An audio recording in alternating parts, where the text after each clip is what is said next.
Hey Clint, how you going, mate? Yeah, good brother. How you doing? Yeah, I'm really well, thanks. Thanks for coming on the podcast. Yeah, thanks for having me. Something we spoke about for a while now, Mm-hmm. and just like every guest, and I say this to every guest as well, but stoked that you can make the time and be on it. So, yeah, how long ago did we meet now?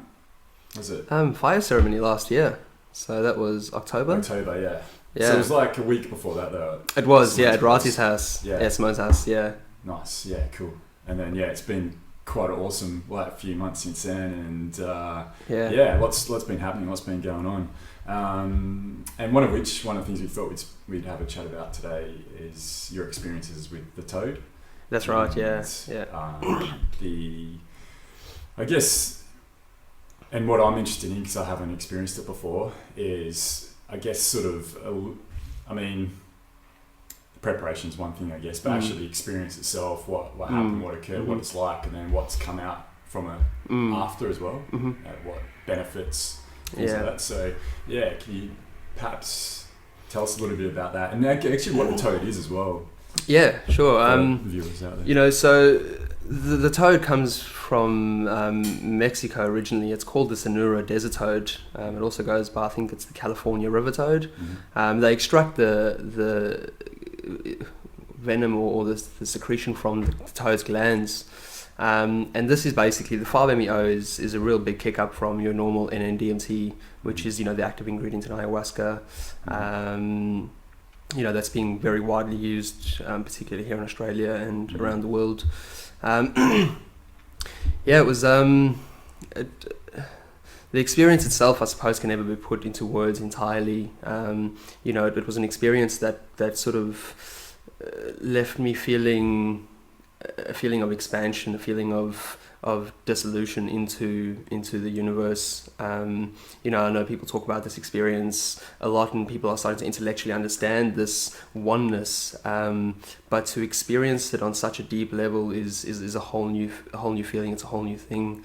So in terms of the preparation, it was actually quite an impulsive decision. It was sort of put forward to me very impulsively a few days ago, and I've been working with the NN-DMT, the normal DMT, for a while, and I've been doing a few ceremonies with that, and that's we say DMT, dimethyltryptamine, yeah, which is an active ingredient in most plants and animals, and also been found in rats to be created within the pineal gland, otherwise known as the third eye. Or the God molecule.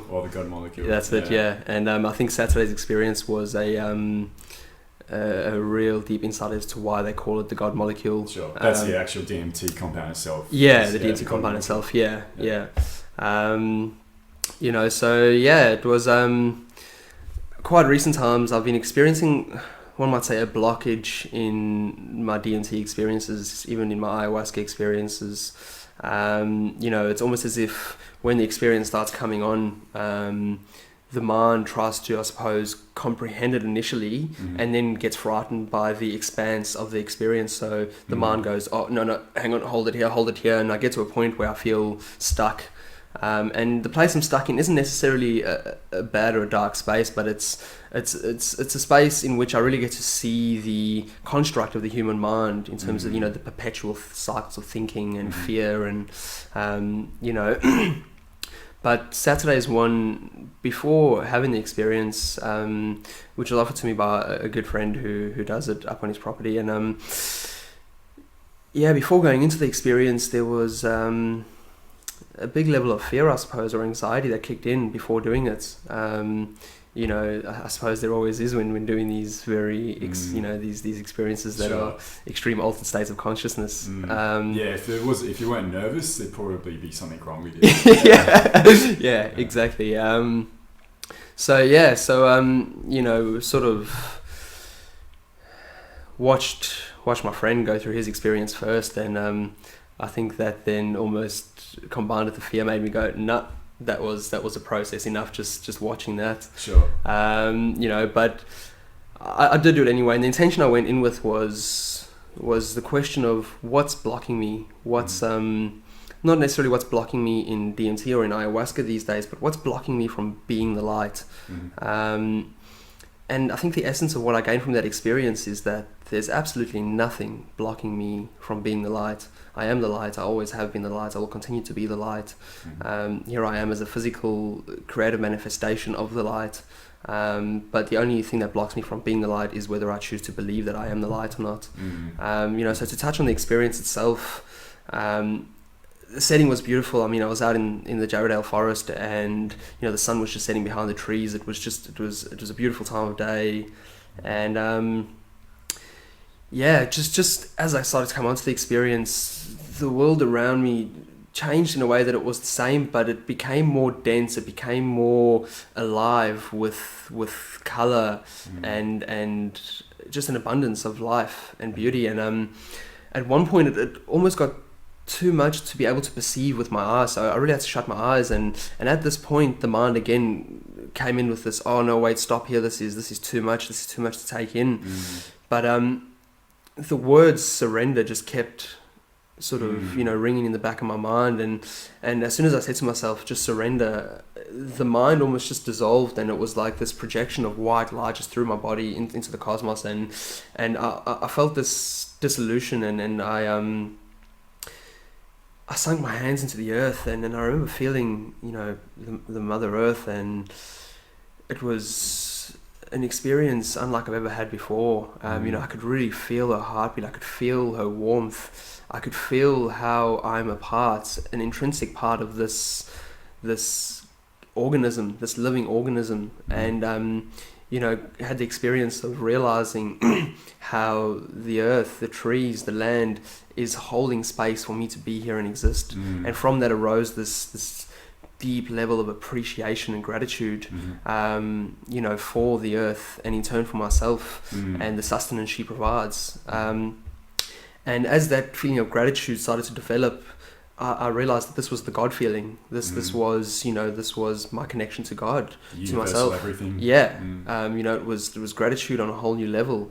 And I was moving the leaves around on the floor, and the leaves sounded like rattles, and the birds were singing, and the wind was blowing, and the earth was just singing these harmonious songs, these beautiful songs, and I couldn't help but allow my body to just flow to the music of the earth, and as I was doing so, I could just really feel her coming up into me, and it was like a complete recharge, until a point where it almost got too much for this physical vessel to contain.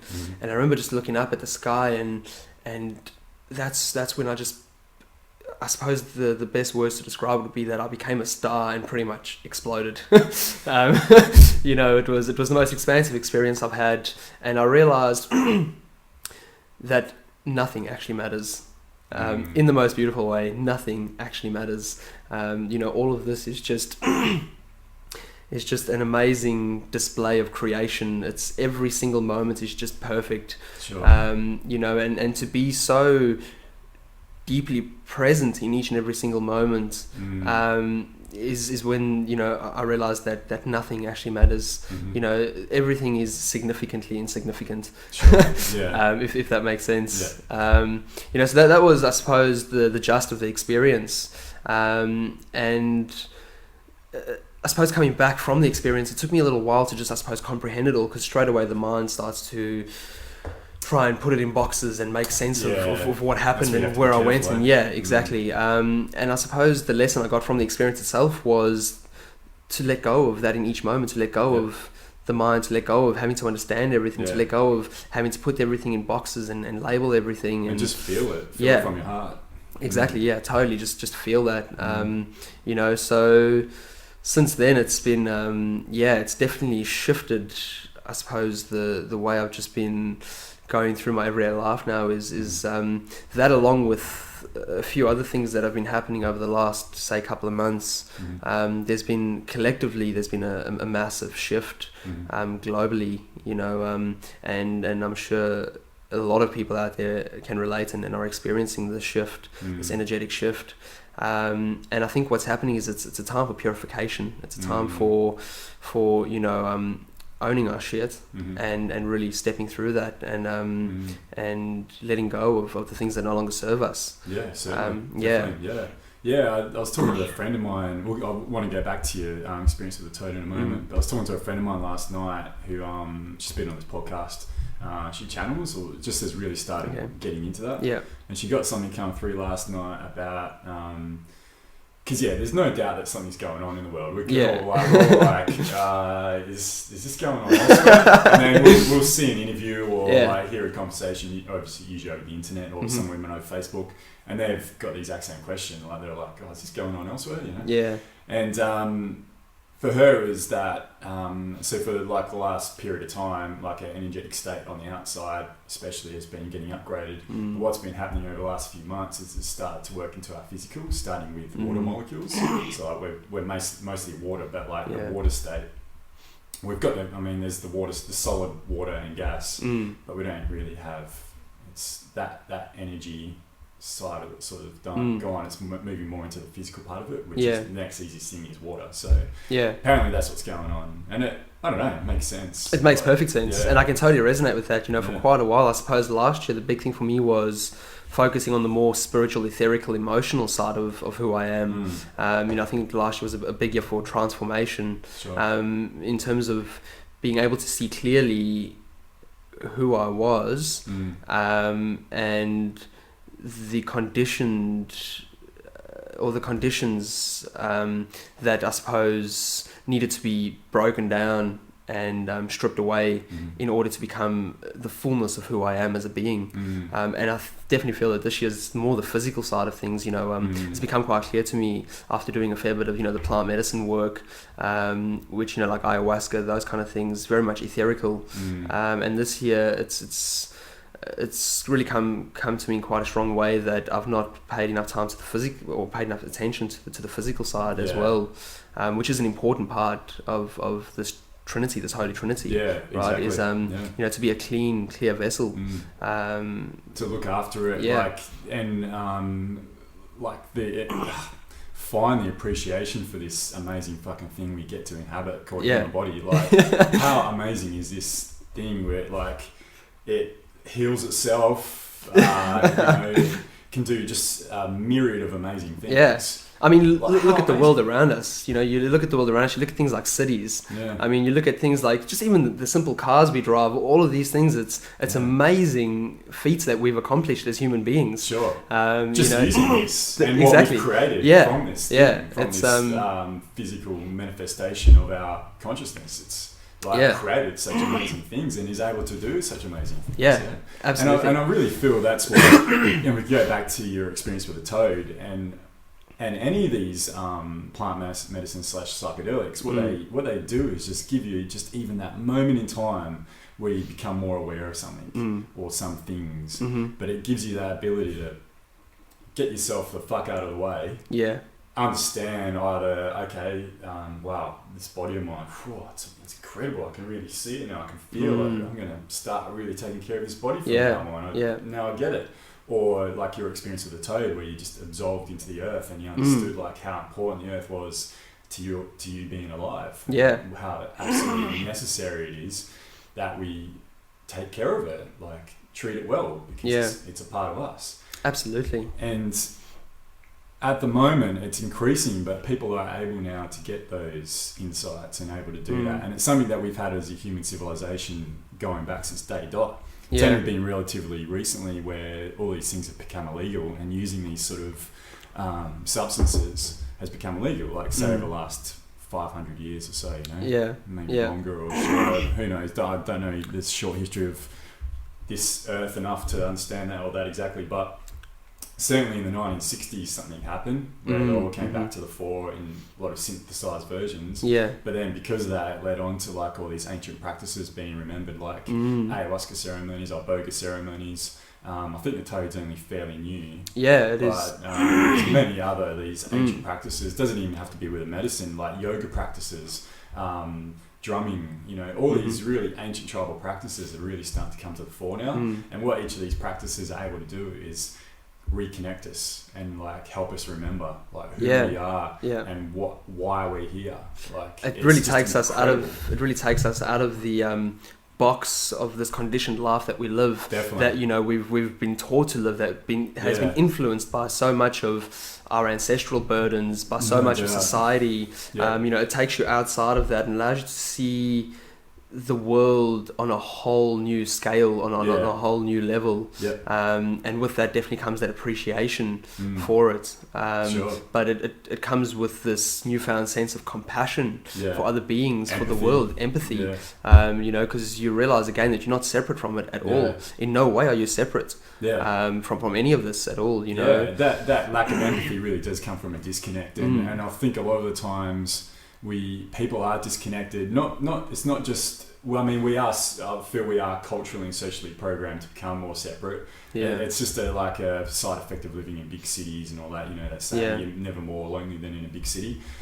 But I think another part of it is, and I feel like from my own personal experience, is that I was separate. I didn't have any empathy throughout my teenage years and my 20s, especially for relationships and close friends of mine. I just didn't have any. If someone was upset, angry at me, whatever, I just didn't give a fuck. You know? I mean, I did, but I didn't care enough to actually want to do anything about the situation. Of course, and that just come down through an ego trait, protecting my 8-year-old child from being harmed, I guess, or preventing that mental I don't know, the emotional mental bullshit that comes with being a young kid sometimes in some certain family environments. You know, that keeps going on as a trait.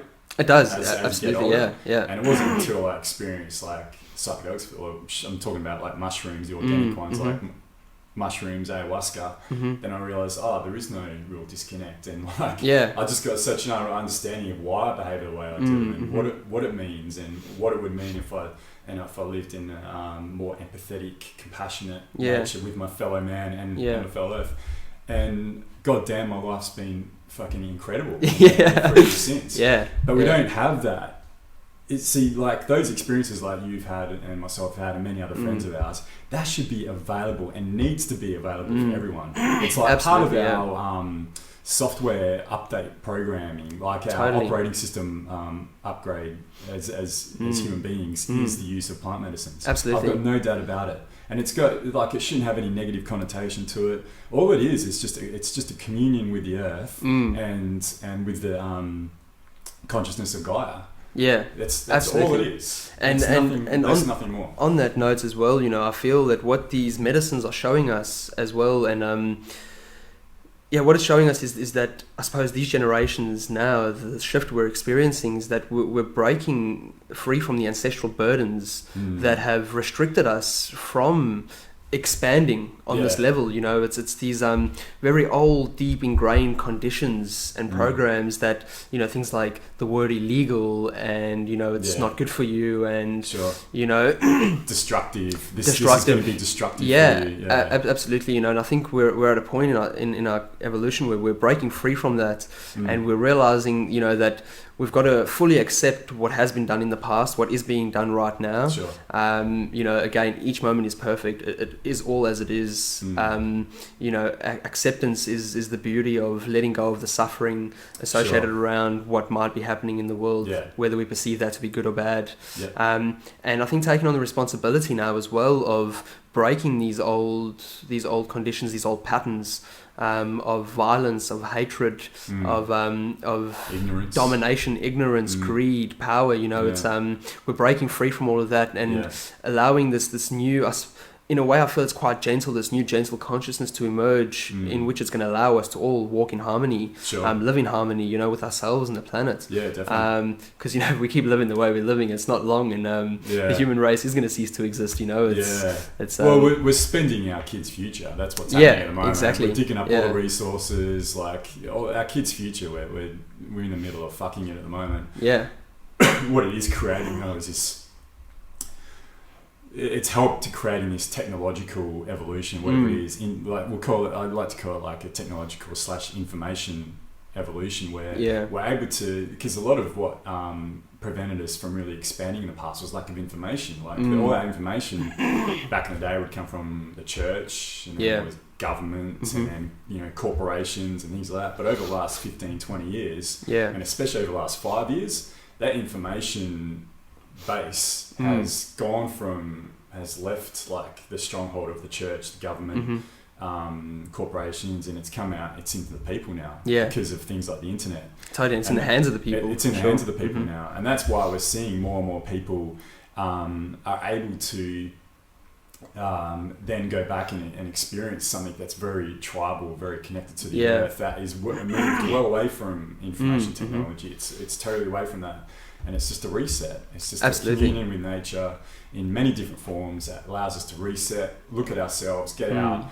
negative parts of our ego out the way, and really look at like, okay, what's going on, what needs to be brought up, and I'm going to spend, if it's an ayahuasca ceremony, I'm going to spend the next 5 hours being confronted with it, and it may be the most happiest, joyous, well done, Clint, you've been a fucking rock star, just enjoy this experience, or you may be curled up in the fetal position, shaking and just wanting it to end. Yeah, absolutely. But the benefit is still exactly the same. It totally is. And you know, as a plant spirit, you know, if we talk about the spirits of plants and stuff, it's a very intelligent one. Very intelligent. Very intelligent plant spirit. And she's always going to give you exactly what you need and how much of it you need. Sure. You know, I know there's been ayahuasca experiences where the first couple of cups don't work at all. And you know, I suppose that's also an important lesson in expectation. But you know, there's definitely my experiences where she just gives me nothing. And that's exactly what I'm meant to experience. You know, it's really all perfect. And I think touching on what you said about, you know,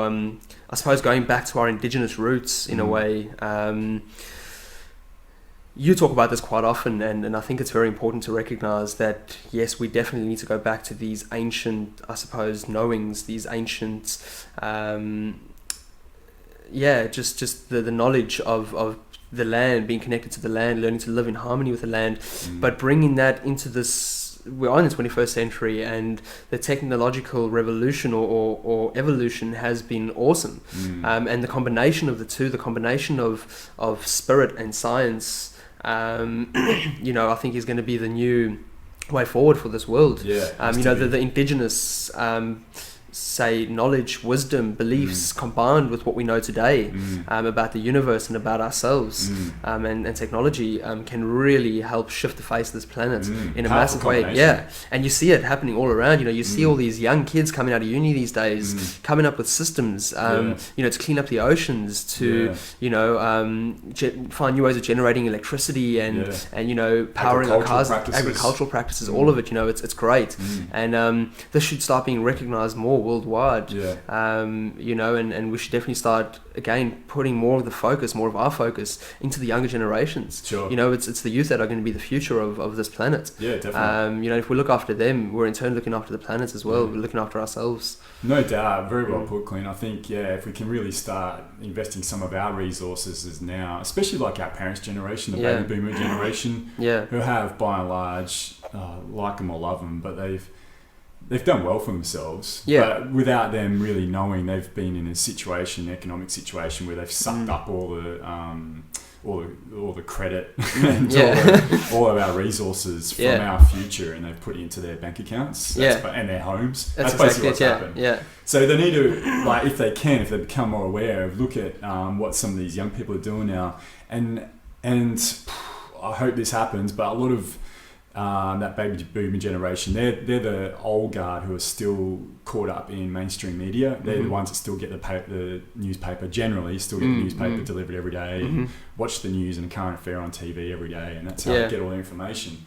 But that's not the real world at all. It's not. Definitely not. No. And we need it's a very selective world. Very selective and very programming. Very much so, yeah. So, but there's this whole other world, this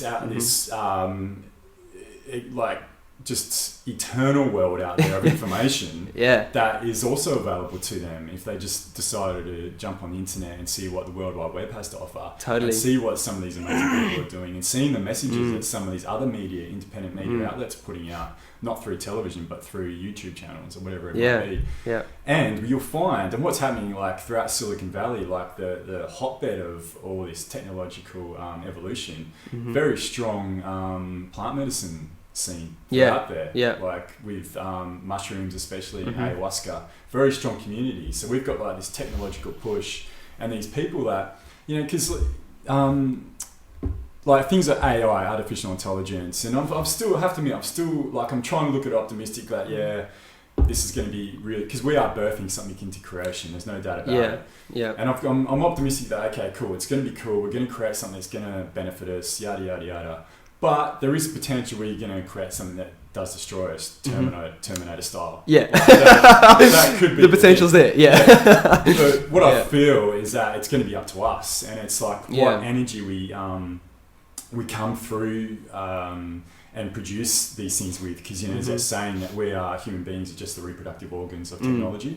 That's pretty much all we are. Like we're producing, making this technology that's going to be greater than us, really, in many different ways. Biologically, mentally, emotionally, perhaps not spiritually, but that's something we'll have to like work out when the time comes. Yeah, when absolutely. AI is here. But what it leaves me optimistic is that a lot of the technology for this sort of stuff for decades has been in the hands of government and military. Like, so NASA would have all the best programs here.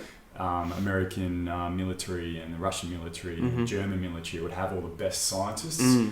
That's not the case anymore. That's all very independent. And you know, what Richard Branson's doing, Elon Musk, what a lot of these people working in artificial intelligence throughout Silicon Valley especially, they've got this altruistic mind frame. There's another guy, Pierre Diamandis, who's got this abundance program, and he's started up a university called Singularity University. So it's basically university subjects taught towards the exponential growth curve until we get to the point of singularity between consciousness and robot, which is supposed to be like 2045. Okay. So like these are the people that have the money now, and these are the people who are really pushing it. And that's what leaves me optimistic, is that when we birth something, it's not going to be from the military anymore. It's not going to be because that's the scare sometimes, right? Is when these kind of technologies are birthed into the military, into the hands of big corporation governments. It's being used. It actually blows my mind that we use this kind of technology to go and blow up giant holes and kill a lot of innocent people in a bit of land that is still, we all live and thrive off, for a bit of oil or for a bit of gas. You know, it absolutely baffles me. It's and meanwhile, you know, that technology could go towards a myriad of other things. Space travel, man. It's, you know, or you know, feeding people. Yeah, or clothing, absolutely. You know, And I think to sort of touch on this whole thing about greed and power and the way the world has developed into this thing of, you know, a very select small amount of people possessing the world's wealth, and obviously very would stingy be the right word with that as well, is, I suppose for me, I'm really seeing this destruct in the male side of it in terms of sexuality. So this is another thing that's come up for me quite recently. I did a shamanic breathwork session not so long ago. The first one really opened me up and sort of took me back through a journey of my life, and seeing the conditions, the programs, situations. It sort of allowed me to relive the periods of my life from the ages of 8 to 13. The second one, however, was very much based around sexuality.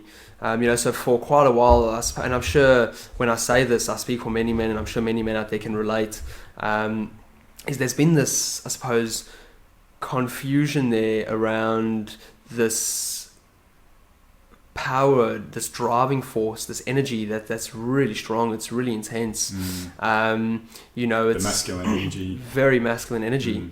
You know, and for a long time I'd almost perceived this thing inside of me as a darkness, as a weakness, because, you know, it would come up and it would almost feel uncomfortable, like it's strong, but I couldn't be fully self-expressed in it out of a fear of what other people might think, or you know, it was a lot of guilt and shame that was stored around this. And in this breathwork session, I got to feel this energy come up, and you know, the breathwork is absolutely amazing. You know, it's amazing that you can also achieve these altered states of consciousness through this simple thing called breath, which is available to us 24/7. Incredible thing. It's amazing. Yeah. It's our life force energy. Yeah. And what is it we're breathing in? It's not just air. It's not just oxygen, nitrogen, and there's something else that's coming in with that as well. Absolutely. Yeah. Space.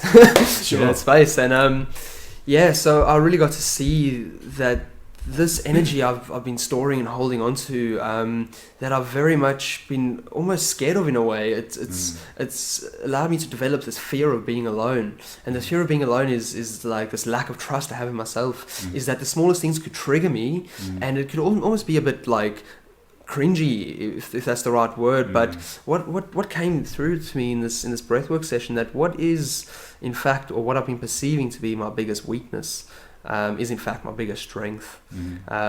Is that what I see in the world now is as a male-dominated world, and obviously that comes through again the history of this world, is that this power does manifest as rage, hatred, greed, a need for more power. It does manifest as these things when we don't fully understand the power and the significance of our sexual energy, which is enormous. And when I say sexual energy, I'm not just talking about sexual interaction, intimacy. I'm talking about using this energy as the predominant energy in which you use to do everything in your life, Sure. Whether that's making a sandwich to, helping someone else, whatever that might be, is that when we can allow this energy to come up and almost in a way own fully who we are without rejecting any aspect of ourselves, this energy then transmutes into something that's more harmonious. Yeah, harmonious. It's more conscious in itself. The energy itself is more conscious of itself. Yeah. And so as I suppose living proof, since that session, I've been, for the first time in my life, I've been so happy with actually being alone. Like there's been no fear at all in being alone. The constant incessant negative thought streams have just started to just dissipate, and I've started to allow this energy to flow out and be fully self-expressed in whatever it is I do. Sure. And I look around in my life now and everything stands out with more presence. The world around me sort of possesses this energy now, and it's a strong one, it's a powerful one. And you think of sexual energy, it's in everything that we are, plants, Sure. animals, humans, the earth. It's a sexual reproductive organism, and so this energy again is the driving force of our lives. And when we can learn to transmute and harness this energy and allow it to flow from the heart space, which is where compassion, love, joy, peace lies, when we can allow it to flow from there, rather than storing it down here in our base chakras and letting it flow from there, it flows with more love, it flows with more peace. And we can use that same energy, like what people are doing in the world now, for great good. For great healing. Use it as a power source. There's little nuclear power plant to really drive you and push you. And absolutely. Definitely, man. I hear you. Like if we're doing it from a point of view that's like a wounded animal or something like that, then that's a lot of anger, sadness, and that comes out of the way. When you were talking about that, I just had a feeling of just this thought of like how politicians, like especially male politicians and also female politicians, actually, they use this masculine drive, but it's totally done in the wrong way. And like you can see how it actually makes an effect on their physical health. A lot of politicians are unhealthy, flabby looking, they just don't look after themselves. You got the other end of the spectrum, like someone like Tony Abbott, who's just can we say, allegedly, maybe a psychopath. But there's many words for it, but many words to describe Tony Abbott. Interesting is a good one for it. But like he'll push it from the other angle. But the decision makers within our community are generally this bunch of men from the baby boom generation and above who are totally disconnected from their sexual energy, totally disconnected from their sexuality as a whole. And then they're making these decisions on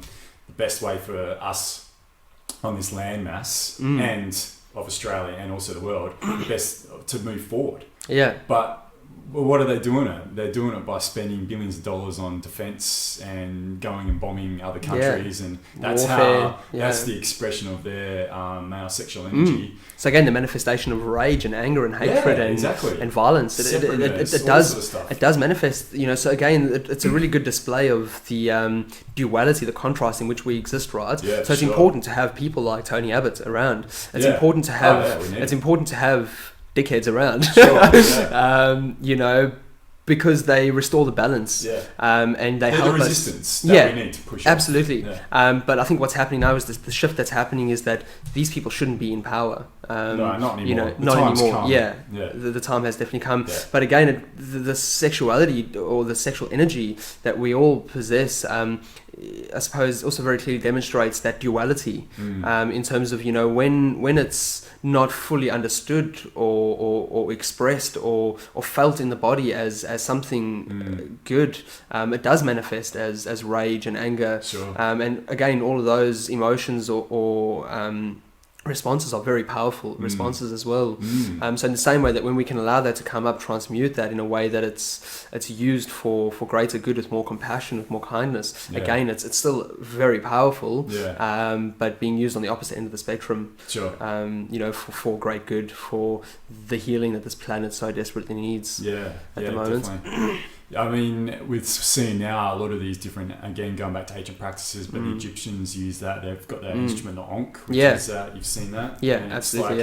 It's a representation of that, building that energy within, having it come from the heart, but actually then going out and then coming back in again, like some sort of toroidal energy system that keeps fueling us. And we've lost a tremendous amount of understanding about how that works and how we can really, it's just empowering ourselves, really. Yeah. And all it is just through thought forms, like how do you want to approach this? Which way do you want to go about this? Yeah. And like us men, we cop a lot of shit, and deservedly so, right? Deservedly so. Yeah. We've done a good job of, like, I don't know, bringing the world into disrepute, but it's not really our fault. No, not really. It's like, I mean, of course we need to take accountability and like accept, we are. And again, what we're doing is we're putting males into one big box again, right? And and there's a very small amount from that box that is running the world, and that it's the bad apples. Definitely, absolutely, and I think that's what needs to be shifted. Like going past that point, I think we sort of did witness something like 8 years ago when Barack Obama came into power. We thought, this is the beginning of the change, and this is it turned out no. It was the beginning of a change, but not the change we expected. Not the change we expected, and actually it sort of did a good job, because it actually opened our eyes to the fact that the president doesn't mean shit. He's just a puppet. Absolutely. It doesn't matter who you put. It doesn't matter if Donald Trump becomes president next year or later this year. It doesn't matter. Like, it's what America wants to do is what America will do. We will do, absolutely, and I think that's going to take a little bit of time to change. Still, it might take another generation or two. But I really feel like it will happen. But in the meantime, all we can do as men, and obviously for the women as well, from their point with their femininity and their feminine understanding of themselves, is each of us really understand and be with who we are, be with our masculine energies, be with our feminine energies, like. For all of us, like we all have masculine and feminine energy, but there's like you said before, there's definitely a tremendous amount of shame, guilt, all that put around it. A lot of that's like outdated thinking from the church, which really pushes that, which has an influence on my parents, my grandparents, and great-grandparents. But this generation's we've changed all that. Like it's no. We've totally changed all that. And if you look into like ancient cultures as well, indigenous cultures, they revered sexuality. They revered. Well, still do. There's still indigenous cultures out there now. Still do. A lot of different cultures. Absolutely. When boys are coming of age, at the ages of 13, 14, and that's as a man, when your sexual energy starts to develop, it is revered. It is respected. It's dealt with great delicacy from the elders. From the leaders of the tribe. They learn to work with this, and again they use this for hunting, for making huts, for all of that. It's that masculinity, it's that manhood. And again, it's the same for women as well, you know, is that sexuality is revered. And again, when we can bring that balance back, when we can live in harmony with the masculine and the feminine, not in competition with each other, not the masculine trying to dominate the feminine, not the feminine coming out now going, oh, the males have dominated for too long, we've got to take over now again, you know, because that is a little bit of what's happening at the moment as well. The women are trying to come up and go, no, we want to start doing everything that the males are doing. That's fair enough. And I take my hat off to women out there who are doing what the men are doing, you know. It's awesome. But also understanding that you've still got your feminine and you've still got your masculine, and as a man or as a woman, you're the embodiment of a greater deal of the one or the other. And that when we can use that and again live in harmony, when we can recognize both aspects and use that to live in harmony and to move forward together, I really think that's when the world is going to start to shift and change. You know, and women and men having a great deal of respect for each other, and love for each other. Really, you know. I mean, we've been able to experience something that was pretty substantial in our understanding of our masculinity and femininity with that tribal ceremony that we took part in October last year, and it was really interesting social, I wouldn't say experiment, but it, like to help me give a new understanding about the issues that people would deal with as far as the masculinity and the femininity goes. This ceremony, if anyone hasn't heard about it, it's something that Natasha Kelly, myself, Clint is a part of as well. It's about honouring of the masculine and the feminine, and so it involves the women getting together early in the day, the men getting together early in the day, around a fire. We come together at night and just have fun. Absolutely, have fun, And it's brilliant. But there was a lot of, it really helped us all, for the men who took part, really helped us ingrain and understand our masculinity, and the same for the feminine as well. But leading up to it and also afterwards for different people who didn't attend, there was so many questions raised about balance of sexuality, you know, if I'm a gay person, how do I feel about, do I want to be with the men or do I want to be the women? Both women and men who identified like women who identified more with the masculine than they did with feminine, and vice versa as well.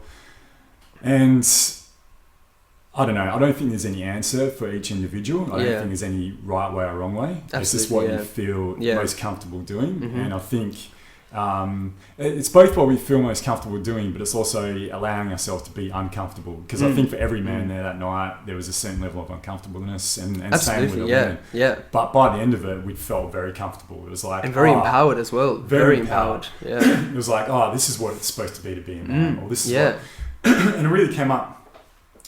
Like for me, my understanding is that if I can just put it in pure black and white terms, in the most simplistic terms, is that us men really are like the guardians and the protectors, but we need to do so from a space that's getting ourselves out of the way, like not letting our ego, our bullshit, our immature, childish programming get in the way of protecting women or helping facilitate women doing their thing. Because the women, what they're doing is fucking phenomenal. They're the healers, they're the nurturers. Totally. They're the ones that, you know, I really believe all environmental decisions, all sort of final planning on this earth, mining, all that should be under the control of women. Absolutely. I really believe that. Anything to do with this Mother Earth and the organic life form that is Mother Earth. And what you said exactly about women. And what you said about Mother Earth as well. You know, look at women. They're the mothers. They, you know, they bear life. They give life. Which is what Mother Earth does. Absolutely, us, exactly. You know, and so in terms of that more feminine approach to the world, 100%, I think that needs to be left in the hands of the, not left in the hands of the woman, but definitely some big decisions need to be being made by the woman for sure. Because the problem is at the moment we have women like what's her name? Rose Hancock. Not Rose Hancock. What's her name? The daughter. Gina Reinhardt, who like owns like a multi-billion dollar company up in the northwest, mining resources, and she's totally disconnected from herself, like totally disconnected. But her decisions from that point really affect a lot of people. Especially in Western Australia, really do. But if we had people operating and working with our resources working with renewable energies that are much more from that compassionate, nurturing, guiding sort of way that the female energy is, then perfect. Yeah. You know, and I think it should be then there for us men just to get the fuck out of the way. Just, Yeah, and absolutely. And I think, you know, even with, say, getting out of the way, it's important for where we've come from and where we're at now to definitely get out the way, but also very much understand that we have a lot to offer too. Exactly right. And also get out the way, but also have the wisdom. It's about wisdom, knowing like when the right time is to say something. Okay, now, well, how about we look at this, or how about we do this? Or absolutely. Like we can't like go back into our shell here and like get ourselves right the way out of the way. Yeah, of course. It's not, just developing a wisdom to know when's the right time to stick. And I think when to along shut with the fuck up and when to like talk and like, okay, this is what I feel like we should do now. Yeah. Let's discuss it. And I think along with, you know, like you say, getting that wisdom, that I suppose universal knowledge, that universal truth, comes the natural ability to just get the fuck out the way. Exactly. You know? It goes hand in hand. It just happens naturally. You know, when you start to see things really for what they are, when you start to see the significance of the smallest thing, you know, you really get a better idea of the role you play here on this earth. And you know, the fact that this earth has been here for millions of years before we were even here, you know, and it'll probably continue to be here for millions of years long after we've gone. And forgotten about as well. Absolutely.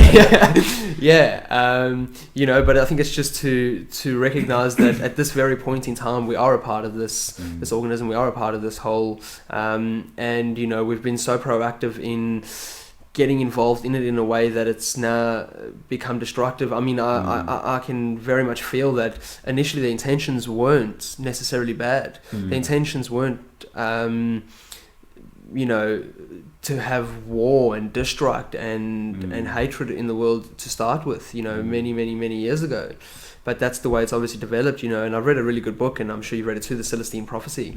You know, they're sort of talking there about where we came from in terms of, you know, the Dark Ages and the way we believed every single word the church said, because they gave us a sense of purpose. They gave us a sense of meaning, reason. You know, at this point we were, I suppose, a newer species, and the mysteries of God, the mysteries of the universe, made no sense to us. And at the point of consciousness that we were at that time, we couldn't fathom, we couldn't comprehend all of what was happening. So to believe, a scientific, very much, exactly. And so to believe the churches was easy because you know, it gave us that sense of I suppose spirituality, which in essence is all we look for when we come to this earth. Is a sense of belonging, a sense of purpose, a sense of direction. It filled a gap. The church filled a gap. Absolutely, and at the time might have been good, but you know, then the masses started to go, hang on, but what are we actually believing? You know, what is it that we're actually doing? Like we want some definite answers, because this doesn't necessarily feel right for me. And that started to come with, you know, the population size increasing as well, and the Renaissance came along. And, absolutely. And then, you know, we started sending scientists to the moon, and you know, we started exploring space, and we basically sent a whole lot of people out into the universe to just go and find the answers as to who God is. Yeah, exactly. And you know, no one's returned with a definite answer of who God is. But if we look, because they're going in the wrong direction. Absolutely, you know, absolutely, we're going so far outwards. You know, all we need to do is really just look deep within. You know, the deepest truths of the universe, of the world, of the cosmos, all lie very deep within. Because again, we're a part of all of that. You know, we are an expression of all of that. You know, so it's awesome that I suppose what we're starting to discover now, you know, coming back through traditional times, indigenous times, combined with science, is that the more we know, the more we realize that we know fuck all. You know, which is actually a beautiful thing to be able to walk around and go, you know what, I know nothing, and that's totally okay. Man, I was talking to someone about that a little while ago. Like, I've done a fair few ceremonies now. It's like up, like, around over 30, which I never thought I'd ever do that. It's just the way it's gone. But each time I drink now, and I had one recently, like, I come out of it with this amazing amount of like new knowledge and understanding, but also comes with that like the understanding of how much I don't know. Like that keeps getting bigger and bigger. Like, I'll never ever delude myself again to feeling like I know all there is to know. Yeah. I know all because there is to know about the world. I know that's all very there is to know ego-centered, about isn't it? women. Yeah. I know all there is to know about me. Yeah. Not at all. Nah. Barely Like, scratch the surface. Barely scratch the surface. And Yeah. it's like an iceberg. Like, the more you see of the top of the iceberg, like, obviously underneath has to be larger and larger. Yeah. That's just the way it works. Totally, and it's yeah. very much the same way with our knowledge Absolutely. and understanding of ourselves.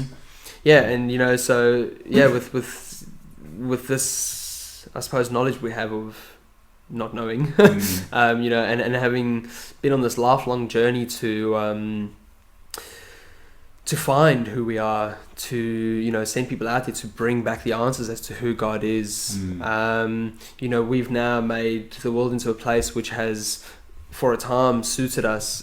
It's made it very comfortable for us to live. Very resourceful, very convenient. You know, it's as easy as popping down to the shop down the road to get whatever you need to live and more luxuriously, you know. Sure. But now that again is all starting to shift, because people are again waking up and going, okay, hang on, many years ago we just blindly believed the church, then we sent people out there to go and find the answers for us. We still don't have the answers, but who are we? What are we? You know, it's long enough that we've lived like this. It's long enough that we've lived in our shell, in closed off, you know, four-walled boxes. You know, it's time to really ask ourselves the question, who are we? You know, and that I think in itself is one of the most powerful questions in the world, is when you get to a point, and I suppose a lot of people, this comes through suffering, through intense suffering.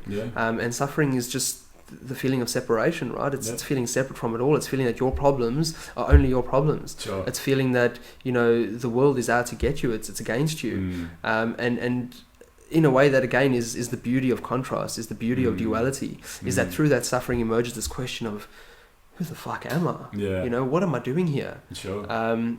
You know, I'd like to touch on an experience. You know, a little while ago, I went through a pretty dark time, and honestly, death seemed like the viable option. Death seemed like, you know, it was the way out. Like, you know, it almost seemed comforting in a way. And in the conscious acceptance of death arose this liberation of suffering, because it was the acceptance of the death of my suffering too. Sure. And you know, through that, this entirely new consciousness emerged as well. And again, it was that question of, who am I? You know, every time I get to a point where I feel like I know who I am, something else comes along that shows me again I know nothing about who I am. Sure. But I think the beauty of that is that I just am. You know, we all just are. We're here, and when we can live in that presence, as I know it's very hard, obviously, when we've got all these distractions with the lives we lead. You know, it's very hard to be present in each and every single moment. But through meditation, through the medicine work, through all of it, you know, we can reach a point in our lives where we can, I suppose, live in presence, but with an awareness of ourselves on a grand scale. You know, ourselves, the world, the universe, again, the connectedness of it all. You know, and it's a beautiful thing, man. And that's the beautiful thing about plant medicines, is it strips us out of our conditioned thinking. It strips us out of our programmed reality, and allows us to explore, I suppose, dimensions. It allows us to explore all the different layers of our existence. You know, when we explore those layers, it's a beautiful thing, man. It's an absolutely beautiful thing. Very beautiful. What you're talking about there and what you went through, I mean, we weren't in the same place though, but I was witness to what you went through, you know, just over phone conversations and also talking to friends of ours as well. And what you experienced is something Stephen and I and Dimmy spoke about yesterday, is like that Dante's Inferno, going through like the layers of hell, going back within inside yourself to be able to really understand. And it means suffering. You need to go through like a period of being with your suffering and understanding. That allows you to understand what suffering actually is, you know, and then you can do something with it. But I really find it's a journey. Like, it is a real deep inner journey, and sometimes we can have it, life just brings it to us, or we experience that through the use of plant medicines, predominantly ayahuasca and iboga, really allow us to go back within and into like the deepest, darkest parts of our suffering and our trauma. And then that's where we can come out of it, like yourself. You've been able to come out with it, with this new awareness, this new consciousness. But what tends to happen in this society is people who are going through that in their own, and you know, a lot of it our lifestyles are killing us. I swear to fucking God, our lifestyles are killing us. Like, it pains me when I see people around me just not looking after themselves, and it's just like, but you know, optimistic that's all going to change. Yeah. But what happens is people get themselves into a state naturally, and then they'll go through some real dark shit. They're going through some really tough times. That's what we need. That's what needs to occur. Yeah. And what we need to have in this society is the space set up for those people to be able to like go through that process and go through it and have someone hold space for them. But instead, what tends to happen is they'll go to a doctor and they'll be given prescription medication, or if it's up to it's a really bad level, they'll be put in a goddamn loony bin. And like ostracized, crazy, man. Like put away as being like not good enough. You know, you're not, off you go. You go. Get out of our sight. Go over there until you're better, right? And we'll give you some prescription medication to, you know, go to numb and suppress the symptoms. To numb and suppress. So what it does, it actually stymies that person. It stymies their evolution, and they're in the evolution of us as a species. So if you were to take out that factor of doing that to people, if you were to take out that factor of prescription medication, and let me just add too, I definitely feel and acknowledge there are times in people's lives where it is important, prescription medication from pharmaceutical companies that can be important, and then will help people go on. It's Daniel Price I was talking about this with. But we need to make sure that with those people that there's like some sort of way of them coming out of it as well, like getting off the medication. So like, look at, okay, let's get this person to a meditation class, into yoga. Let's look at their diet. Community support is so essential in the evolution of this planet. Exactly, because a lot of people that usually happens to feel very isolated. So get them within the community where they can feel support, can go through it, come out of it, and then come into this new fucking space, where they've got such a better understanding of themselves, they're in a better understanding of the universe around them, and able to bring in more information, like you are, like a lot of people that we know who have been through these processes and will continue to go through these processes. It's not the last time you're going to go through something. Absolutely not. But you know now, you've got the tools, you know how to get through it.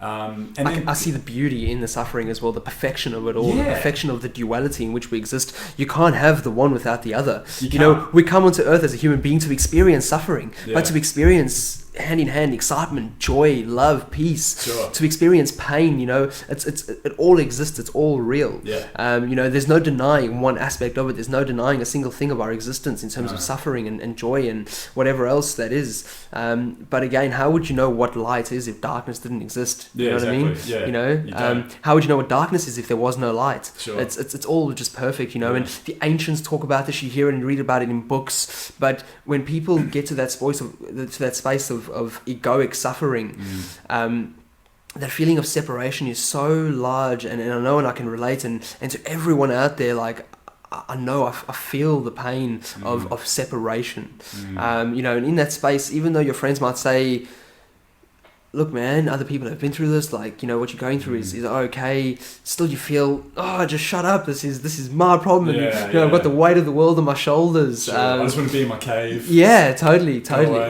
But I think the beautiful thing for me was as well, you know, I've got a good amount of amazing people in my life, and to have been through that time with the support of the people I do have in my life was massive, and that's why I really believe in this community support as a very important part of our evolution as well, is to, you know, be there holding space for each other. Again, not fixing each other's problems, not at all, you know. It's just a matter of holding space for ourselves to go through our shit. And I think that's where men have got it wrong in the past, and I certainly have, is like trying to, that whole thing of trying to fix it, like fix a situation. That's the wrong way to look at it. It's just about holding space and allowing the thing to play out in front of you, and just being supportive no matter what comes up, and just trust and have faith that it's going to work out well. Absolutely. Because if you think otherwise, then that's what's going to manifest. It's what's going to come up as well. Definitely. Awesome, Clint. Well, might wrap up there. What do you think? Cool, Is there anything else you wanted to touch on? No, that's about it, man. It's just I think I'll just really touch on the fact that all of this is a beautiful game. All of this is a beautiful dream. I'm really starting to see that very clearly. I suppose the 5-MeO DMT experience I had quite recently, which really ranks up there with one of the most profound plant medicine experiences I've had, has allowed me to see that all of this that in which we exist is a manifestation of the same one thing. Sure. If you read back through all religions, through all, the Bible, the Quran, all of it, they all talk about the same thing in essence, about the light, about that being the source of all creation. God said, let there be light. You look at the things Jesus taught, the things he said, when you strip back all the dogma, when you strip back all the, the bullshit that's been added on, the essence of it is really about knowing thyself and knowing that all of this is just a game, and we get to partake in this game. Sure. And when you can understand that and science proves it, that you are 99.9% space. The atomic structure is made up of 99.9% space. And when you can drop into that space and feel again how significantly insignificant everything is, you can start to play with this reality. You can manifest, you can create, you can create a life for yourself in which you choose to exist, a life that makes you happy, a life that brings you fulfillment. But that only ever happens when you reach a point of conscious, because then other people say, but then what if a person wants to create a life that then doesn't necessarily suit someone else or put someone else down. Sure. But being able to create the life you want, being able to live the life you want to live, also comes with a great deal of consciousness, of awareness, and with a great deal of consciousness and awareness comes a high level of compassion for other people as well. Sure. So when you're creating your life, you're creating through a space of love and compassion for the world and awareness of the world. Absolutely. For sure. Because a lot of our motivations at the moment push us in towards actions that aren't good for the world around us at all. We're like blind. That's just the definition of awakened. Like awakening is just being awakened to yourself and the world around you. There's nothing. I think we put the term awaken on a pedestal as being like this thing that only the Buddhas of the world. But it's not at all. It's totally not. To be awakened is nothing more than just being aware. That's all it is. Absolutely. And just being we more aware of can all yourself. Yeah. And we're all experiencing that now. Again, that's what's happening in the world. The whole world is awakening to itself. We're awakening to the essence of who we are, and it's fucking awesome, man. It's fucking awesome. Clint, it's been awesome doing this podcast. Thank you, brother. Thanks so much for just your friendship, everything. I mean, it's only been a few months we've known each other, but it's been epic. It feels like it's been fucking lifetimes. I'm sure perhaps it has in some way, but just very honoured to know you and sort of learn the things I've learned just by being around you. So likewise, brother. Thank you so much. It's been a great honour to be here. Cool. Thank you. We'll definitely do this again before I leave. Sounds good. We'll get another couple in and look awesome from there. Thanks, Happy brother. days. All right, brother. Thank you. Thank you, and everybody else. Thank you very much, and see you next time. See you guys. Perfect. Sweet. Oh man, could have just gone forever. That was great, man. An hour. Just over an hour. Oh, cool. It was just over an hour, was it? Yeah. Wow.